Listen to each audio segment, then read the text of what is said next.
What is the most important issue for you when it comes to Brexit? Of Brexit is a very emotional issue.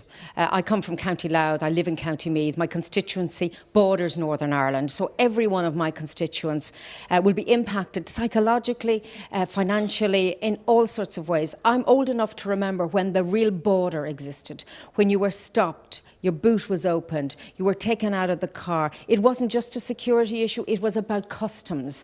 My children have no notion of that. They look at me in wonder and say, what? On the island? We have a wonderful road network, a train network, that we move freely on the island. That will change if there's a Brexit. There is no doubt about that. And it is a backward step for me. So I feel very emotional about that. I would be terrified that that would happen. The other emotional aspect for me is that the island of Ireland and Ireland, the Republic, we're small, but we're bigger in the European Union. Our relationship with the United Kingdom in the past has been awful, but it's very good now because of the European Union. Strasbourg, a place of peace, allowed very divided opinion from Northern Ireland to have a coffee together.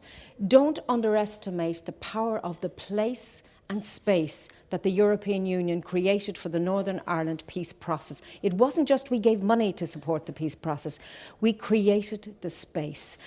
I don't think we're going to go back to that awful period, and God forbid that we would. But I think it would be a step back to a place where we had less place for discussion. At the moment, Irish ministers meet UK ministers all the time at meetings, and usually in the lifts or in the side or at the coffee stage. That's where we do our chats and we get to know each other better. We had a visit recently from Prince Charles. The Queen has been to Ireland. These were huge occasions that could not have happened had we not been part of something bigger, part of the European Union.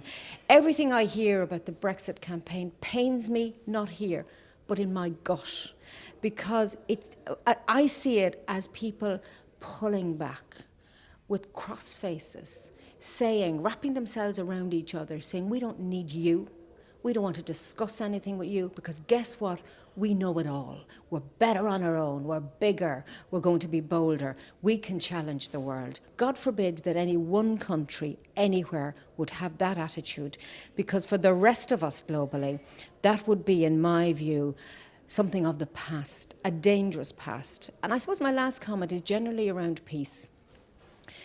Maybe we have forgotten why Europe exists, and we need to reboot that memory. My children don't really understand why the European Union exists. They don't really get the fact that generations and children and mothers and fathers died in horrible wars. So we do have to find a way not to keep reminding them of the past, but saying that the past can come back to haunt us, that peace everywhere is fragile, that this world is in a very difficult state around migration, economics, unemployment, etc., and that the idea that nation states would back off from each other rather than gravitate towards each other and be stronger and better together, it frightens me at a level of being a mother, of having children, of understanding that the way Ireland has progressed is because we sat around a table with some very big countries and our voice was as important as theirs, but we listened. And maybe this debate is about people who in the past didn't listen to others and learn the skills of negotiating and learning that sometimes you can't get your way and that you're not always right and that compromise is perhaps the only way forward.